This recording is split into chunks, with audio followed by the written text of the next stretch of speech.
Shalom Ibu Bapak, saudara-saudara dan anak-anak yang dikasihi Tuhan. Kembali kita bertemu dalam persekutuan doa dalam rangka bulan keluarga yang diselenggarakan oleh Klasis Kartasura. Dan saat ini kita memasuki hari yang ketiga. Saya berharap semua dalam keadaan baik, sehat dan tetap semangat di dalam Tuhan. Untuk itu mari kita mengawali persekutuan doa saat ini. Kita hening sejenak dan menyatakan pengakuan yang demikian. Pertolongan kita adalah dalam nama Tuhan yang menjadikan langit, bumi dengan segala isinya. Kasih karunia dari Tuhan beserta saudara. Amin. Kita akan memuji nama Tuhan dan marilah kita pujikan dari NKB 73 bait yang pertama dan ketiga. Kasih Tuhanku lembut.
Kami mengagungkan Engkau Tuhan untuk kasih-Mu yang begitu besar.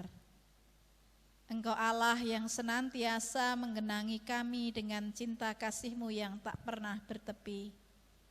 Dalam setiap perjalanan, pergumulan, kegembiraan, kehidupan kami sebagai keluarga. Ada banyak hal dan peristiwa yang pernah kami jalani dan harus kami lalui di hari-hari yang lalu.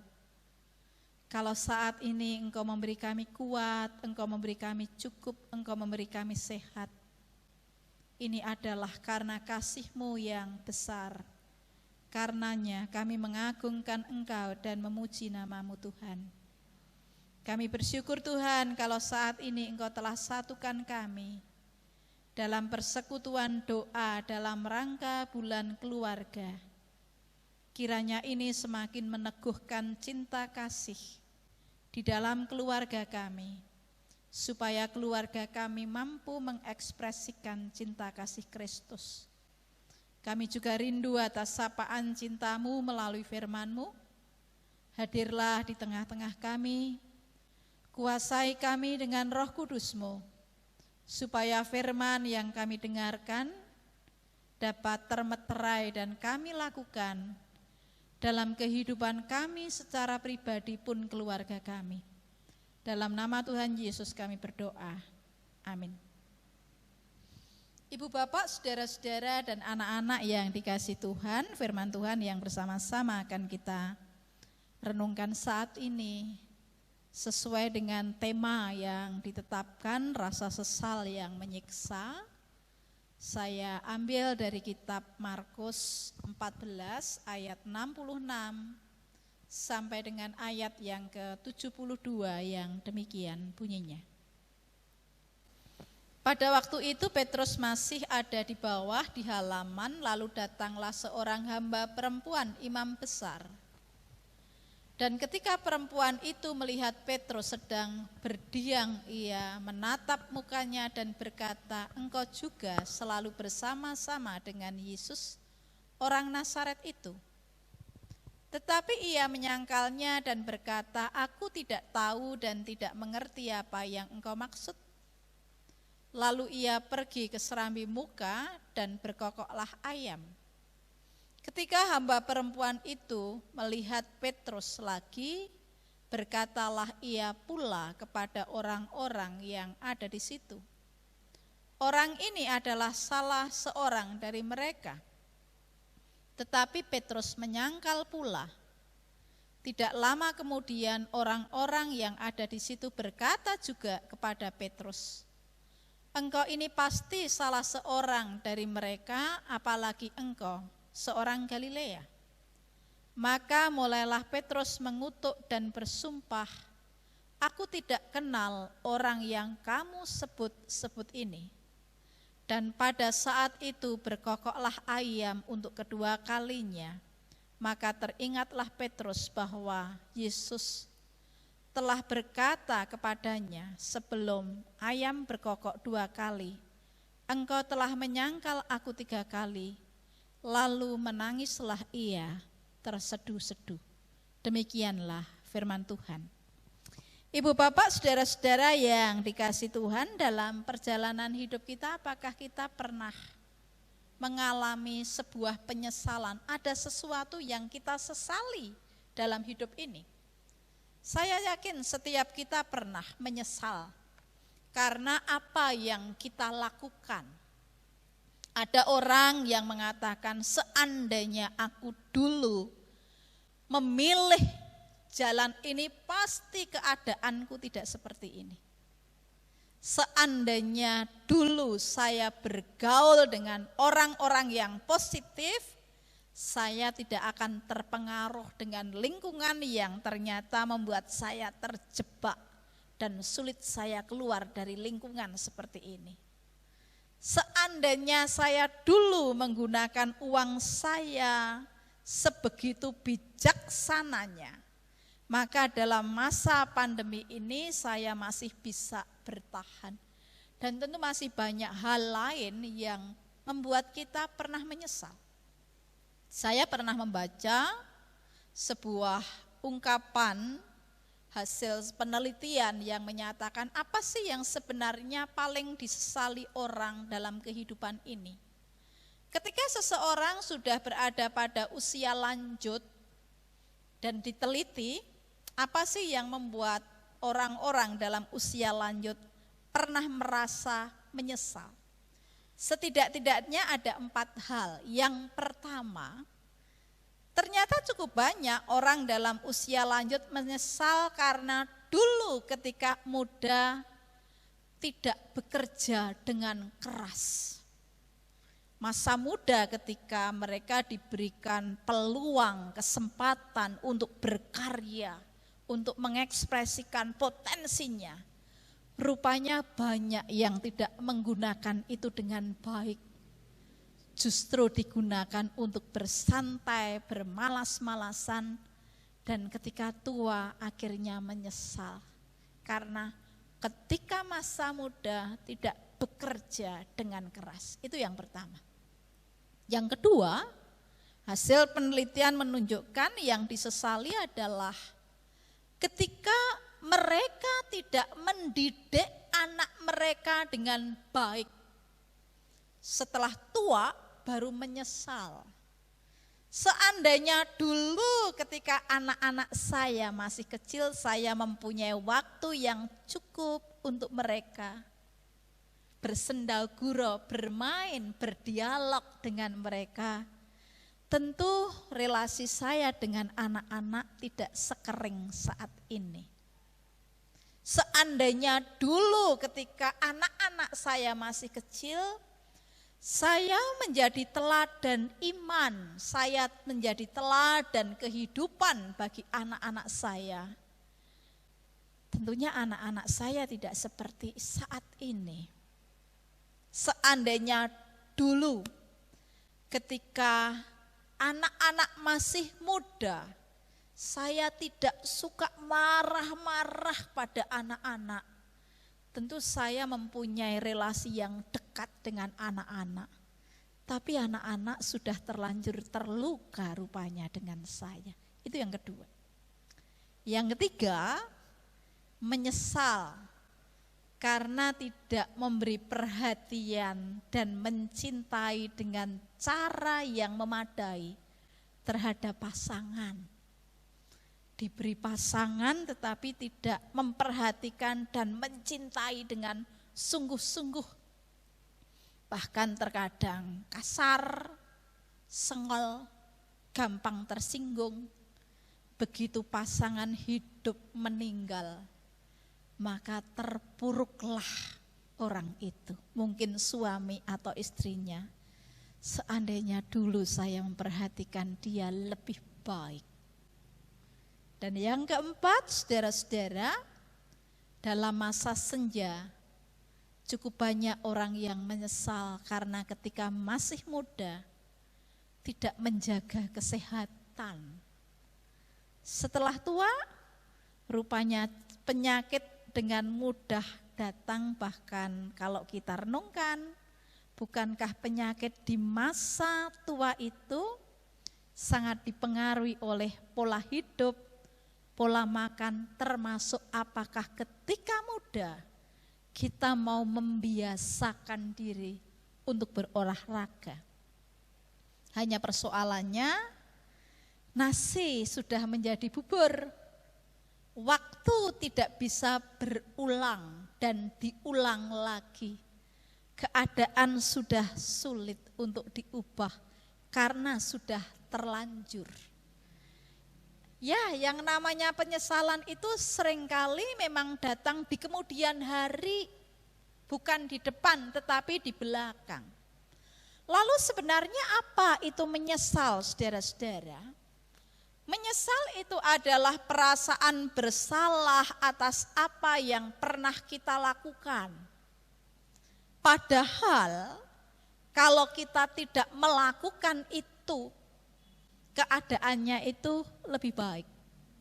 Kita menyesal karena dulu itu kita tidak olahraga. Seandainya kita olahraga, keadaan kita saat ini lebih baik. Menyesal karena dulu suka memboros-boroskan uang. Seandainya kita itu berhemat, keadaan kita lebih baik. Dalam perspektif yang positif, menyesal itu ternyata juga ada manfaatnya, ada baiknya. Apa baiknya? Bukankah menyesal itu menyadarkan kita bahwa kita itu pernah bersalah?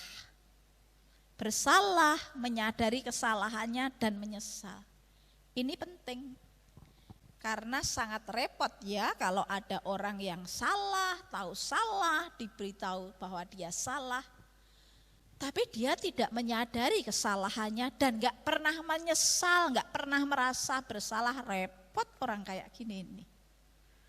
Menyesal itu juga membuat seseorang menyadari keterbatasannya, bahwa dia adalah sosok yang bukan Superman atau Superwoman, yang serba sempurna dalam segala hal. Tetapi dia adalah pribadi yang terbatas, yang juga bisa melakukan atau terjatuh pada kesalahan. Hanya penyesalan itu semestinya tidak hanya berhenti pada sebuah penyesalan. Penyesalan itu ada baiknya, tetapi juga harus ada follow up-nya. Ada sesuatu yang mendorong dia untuk melakukan perubahan. Penyesalan yang begitu dalam dan menyakitkan, sampai Petrus menangis terseduh-seduh ini juga pernah dialami oleh murid Yesus. Dalam hal ini adalah Petrus yang kita tahu seorang murid yang lantang, seorang murid yang pemberani, seorang murid yang selalu menunjukkan kesiapannya untuk mengikut Tuhan. Bahkan pernah berujar, orang lain boleh bergoncang, tergoncang imannya, tetapi aku sekali-kali tidak akan pernah tergoncang. Dan dalam banyak peristiwa, bukankah kita juga tahu Petrus itu seringkali tampil di depan menunjukkan keberaniannya yang luar biasa. Tetapi ayat yang ke-72 dengan jelas mengatakan, lalu menangislah ia. Dalam hal ini Petrus terseduh-seduh. Jadi tidak hanya menangis terseduh-seduh. Kalau bahasa Jawane itu ngondok-ondok. Saking menyesalnya, saking sedihnya. Dia kok bisa sampai kayak gini ya? Ya, itu yang dialami oleh Petrus. Belum terlalu lama dia berujar bahwa imannya tak tergoncang. Tetapi 3 kali dia ditanyai oleh seorang perempuan, hamba iman besar, bukankah engkau bagian dari mereka? Bagian dari murid-murid Yesus, bagian dari orang Nazaret itu. Dan Petrus dengan lantang mengatakan, bukan, aku tidak kenal dia. Aku tidak menjadi bagiannya. Aku adalah orang yang tidak masuk di dalam lingkaran Tuhan Yesus. Dan itu disampaikan 3 kali. Tapi apa yang terjadi? Tuhan Yesus pernah katakan, sebelum ayam berkokok 3 kali engkau akan menyangkal aku. Dan ketika ayam itu berkokok, sadarlah Petrus atas apa yang sudah dilakukan. Menyangkal Tuhan yang mengasihinya. Menyangkal Tuhan yang menopang hidupnya. Menyangkal Tuhan yang adalah gurunya. Sang Mesias yang diakuinya sampai 3 kali. Dan Petrus menangis terseduh-seduh. Ya, dia menyesali. Hanya saudara-saudara kalau kita lihat dalam kisah selanjutnya, yang menarik Petrus tidak hanya cukup menyesal. Petrus menunjukkan penyesalannya. Jatuh bangun memang. Tetapi dalam perkembangannya menunjukkan konsistensi untuk mengikut Tuhan Yesus. Bahkan keberaniannya bangkit kembali ketika peristiwa Pentakosta dengan lantang dia berkhotbah dan menjadi saksi siapa Tuhan Yesus yang disalib dan bangkit dari antara orang mati. Bahkan dalam tradisi gereja juga mencatat Petrus adalah salah satu dari murid Tuhan Yesus yang begitu gagah, begitu semangat, apapun resiko yang harus dihadapi, tetap dia dalam kehendak yang kuat untuk menjadi rasul Tuhan. Dan dia mati disalib dengan kepala berada di bawah. Jadi tidak hanya berhenti pada penyesalan. Penyesalan itu ditindaklanjuti dengan memperbaiki kehidupan, perubahan kehidupan yang lebih baik dan positif. Ibu bapak, saudara-saudara dan anak-anak yang dikasihi Tuhan, di bawah tema besar bulan keluarga kita saat ini, Tuhan pulihkanlah keluargaku. Ini doa kita, ini harapan kita. Dan sebagai anggota keluarga, bukankah setiap kita juga pernah jatuh pada sikap, pada tindakan, perilaku yang tidak semestinya kita lakukan, baik sebagai suami atau istri, anak, orang tua, ataupun orang tua. Yang itu tidak berkenan di hadapan Tuhan, dan kita menyesal seandainya saya sebagai anak tidak bersikap seperti itu kepada orang tua saya pasti tidak akan terluka. Seandainya saya sebagai orang tua tidak berkata sekasar itu kepada anak, pasti anak saya tidak akan terluka oleh kata-kata saya sebagai orang tua. Seandainya saya sebagai suami mengasihi dengan tulus istri saya, memperhatikannya, tentu hatinya tidak berduka.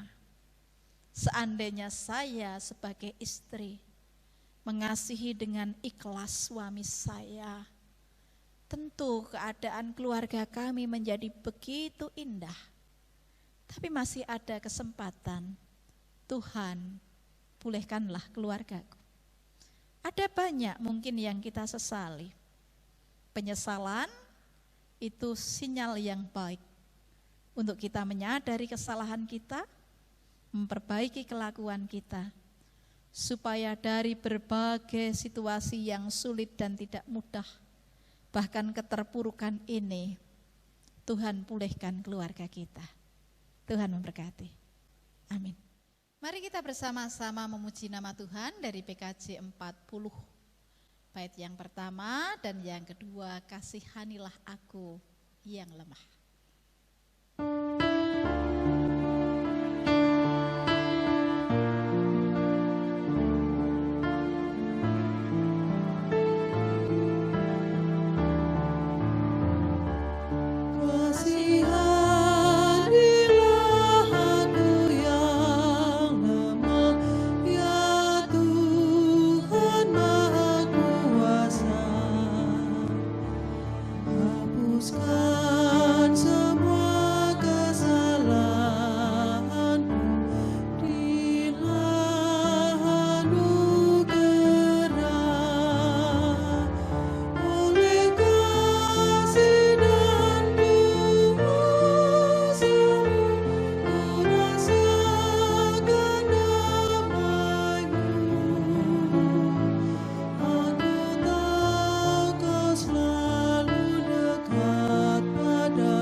Saudara, mari kita bersama-sama berdoa. Sungguh kami bersyukur ya Allah untuk sabda-Mu yang menguatkan dan mengingatkan kepada kami. Ketika tangan kasih-Mu senantiasa terbuka bagi kami di saat kami menyesali segala kesalahan dan dosa kami. Bahkan di dalam Yesus Engkau memperbaharui hidup kami sebagaimana Engkau memperbaharui Petrus. Engkau pulihkan relasi yang rusak. Saat ini Tuhan, doa kami juga di tengah situasi yang tidak mudah ini, pulihkanlah keluarga kami. Ketika di dalam berelasi dengan anggota keluarga kami, ada kesalahan, ada kekurangan, bahkan luka yang dirasakan oleh anggota keluarga lain, karena tutur kata kami, karena keputusan kami, karena perbuatan kami, ampunkan kami. Dan saat ini dalam sesal kami datang kepadamu, dan kiranya Engkau mampukan kami, supaya kehidupan kami di tengah keluarga mampu kembali mengutuhkan, memulihkan relasi.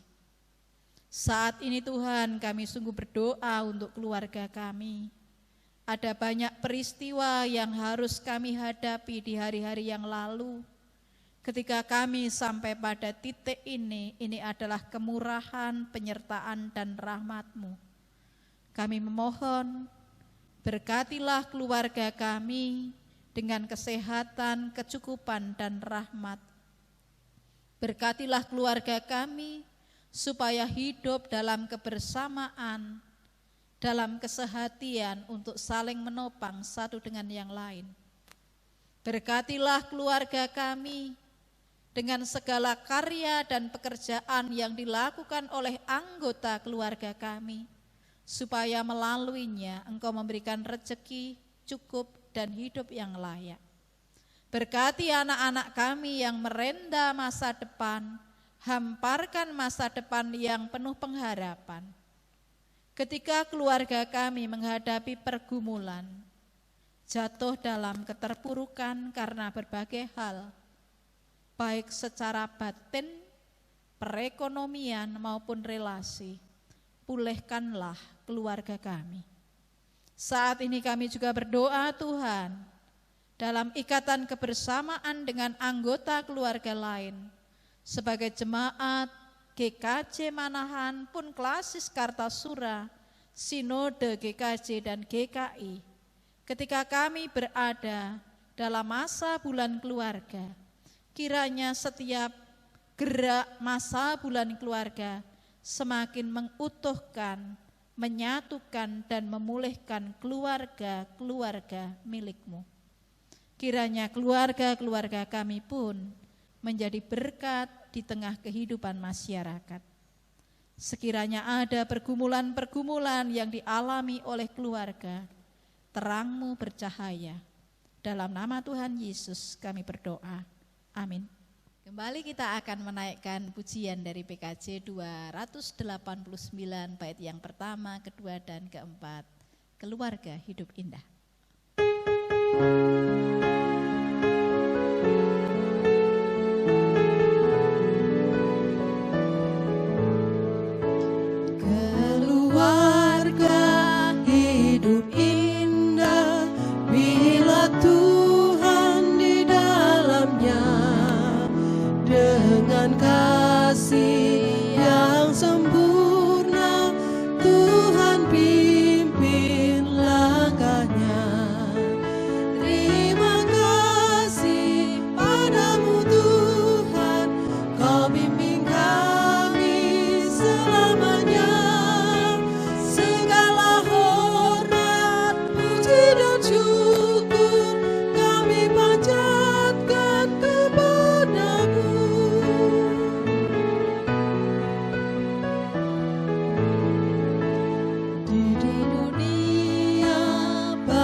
yang dikasih Tuhan, mari kita akhiri persekutuan doa ini dan terimalah berkat Tuhan. Tuhan memberkati saudara dan melindungi saudara. Tuhan menyinari saudara dengan wajah-Nya dan memberi saudara kasih karunia. Tuhan menghadapkan wajah-Nya kepada saudara dan memberi saudara damai sejahtera. Amin.